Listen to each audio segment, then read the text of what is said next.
안녕하세요.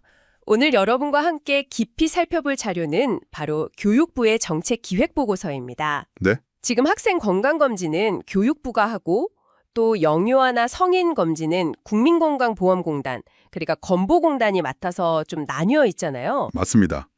그래서 이 보고서는 그 학생 건강검진을 이제 건보공단 쪽으로 넘겨서요. 전 생애 주기에 걸친 건강관리 체계를 하나로 만들려는 그런 구상을 담고 있습니다. 아, 통합하려는 거군요. 네. 특히 이제 본격적으로 통합하기 전에 문제점들을 좀 보완하려고 2차 시범 사업 계획을 세웠는데 그게 핵심 내용입니다. 네, 그래서 오늘 저희가 이 보고서에서 지적하는 그 현행 제도의 문제점, 크게 세 가지 문제점이랑요. 이걸 어떻게 개선할 건지 그 개선 방안에 좀 집중해서 파헤쳐 보려고 합니다. 좋습니다. 각 문제의 원인이 뭐고 또 어떤 현상이 있는지 그리고 해결책은 뭔지 좀 명확하게 짚어보죠. 첫 번째 문제부터 시작해 볼까요? 네. 바로 이 현행 검진 제도의 운영이 좀 비효율적이고 또 검진 내용에도 한계가 있다는 점입니다. 네, 이게 아주 핵심적인 부분인데요. 그 검진 방식이 예전이랑 달라져서 연간 자율 검진으로 바뀌었잖아요. 네네. 그러면서 이제 비용을 좀 현실화해야 한다는 이야기가 나왔는데 사실 검진 항목 조정 없이는 그게 좀 어려웠거든요. 비용은 올려야 하는데 항목은 그대로였다는 거죠? 그렇죠. 현재 검진 항목이라는 게 뭐 키 몸무게 재고, 소변 검사하고, 비만 학생 혈액 검사 좀 하고, 중고등학교 특정 학년 흉부 X선 찍고 이게 다예요. 너무 기본적인 수준이라는 거죠.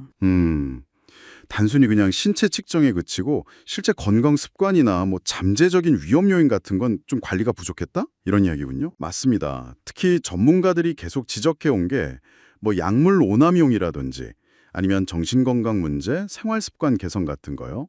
이런 부분에 대한 교육이나 상담이 너무 부족하다는 거였죠. 그렇죠. 중요한 문제들인데. 그래서 이번 개선 방안을 보면 검진 의사가 직접 학생들한테 약물 중독이나 비만 예방 같은 걸 교육, 상담하는 항목을 새로 넣었습니다. 오! 의사가 직접요? 네. 그러면서 이제 자연스럽게 1인당 검진 비용도 한 1만 원 정도 올리는 걸 추진하고요. 또 마약류나 흡연, 음주 문제 같은 거 학생들 나이대에 맞춰서 교육 상담을 좀 더 강화해서 실질적인 건강관리가 되도록 하려는 겁니다. 아, 그러니까 운영 효율뿐만 아니라 검진 자체의 질을 높이려는 거군요. 좋습니다. 자, 그럼 다음 문제로 넘어가 보죠. 검진 과정 자체의 문제점, 그리고 이것 때문에 학교 현장에 부담이 커진다는 건데요. 이건 어떤 어려움들이 있었을까요? 이게 1차 시범 사업 때 보면요.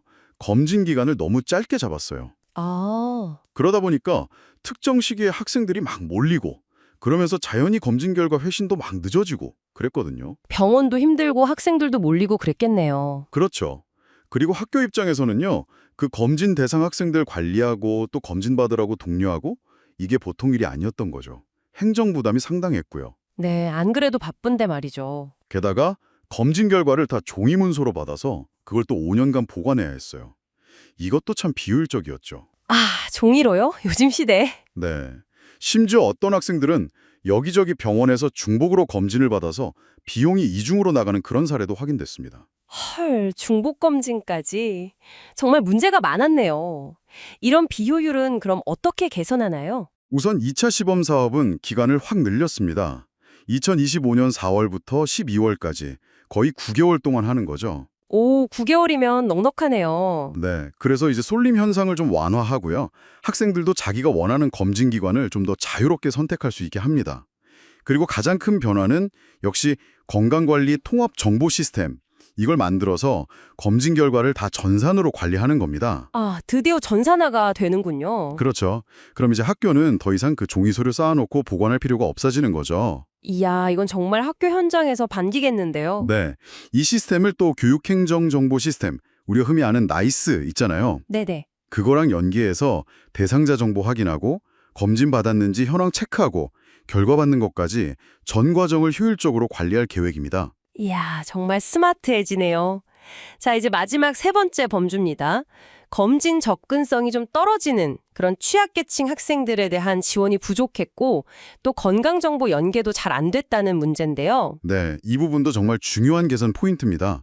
예를 들어 장애 학생들을 위한 편의시설이 부족해서 검진을 좀 꺼리는 기관들이 있었고요. 아, 그럴 수 있겠네요. 또 도서 지역이나 산간 지역처럼 의료 인프라 자체가 부족한 곳 학생들은 검진기관 찾아가는 것 자체가 너무 어려웠죠. 네, 거리가 머니까요. 그리고 뭐 전학 오거나 좌퇴한 학생들 관리라든지 비만 기준 적용이 좀 제각각이라든지 다른 국가 검진이랑 중복되는 문제라든지 이런 세부적인 관리 기준이 부족하다는 민원도 꽤 있었습니다. 세세한 부분에서 허점들이 있었군요. 무엇보다 가장 큰 문제는 검진 결과가 그냥 단절된 종이 기록으로만 남는다는 거였어요. 학생의 전 생애에 걸쳐서 건강 이력을 쭉 통합 관리하고 활용하는 데는 명확한 한계가 있었던 거죠. 결국 의료 접근성의 형평성 문제랑 또 데이터 활용의 비효율성, 이 두 가지가 얽혀 있었네요. 여기에 대한 해법은 뭔가요? 네. 그래서 우선 의료 취약 지역이죠. 강원도 횡성을 2차 시범 사업 대상 지역에 포함시켰습니다. 아, 횡성요? 네. 그리고 특수학교나 아니면 도서벽지학교처럼 기관 방문이 정말 어려운 경우에는 찾아가는 출장 검진, 이것도 허용하기로 했고요. 오, 직접 찾아가는 서비스군요. 맞습니다. 그리고 검진 결과는 아까 말씀드린 그 통합정보 시스템에 다 입력을 해서요. 건보공단이 데이터베이스를 구축할 겁니다. DB를 구축한다? 네. 이렇게 쌓인 학생 기록을 영유아기 검진 결과, 그리고 나중에 성인이 돼서 받는 검진 결과랑 착 연계해서요. 평생 건강관리의 기초자료를 활용하는 기반을 마련하는 거죠. 와, 정말 평생 건강관리가 가능해지는 거네요? 그렇죠. 이 데이터를 잘 분석하면 지역별로, 학년별로, 성별로 건강지표 같은 것도 만들 수 있고요.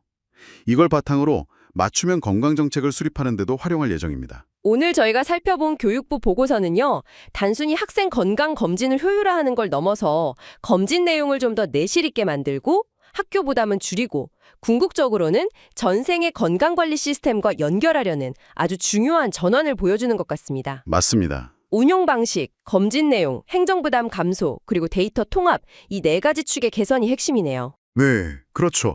학생 개개인의 건강 정보를 더 체계적으로 관리하고 그걸 통해서 정말 근거에 기반한 효과적인 건강 증진 정책을 만들려는 그런 장기적인 목표가 있는 겁니다.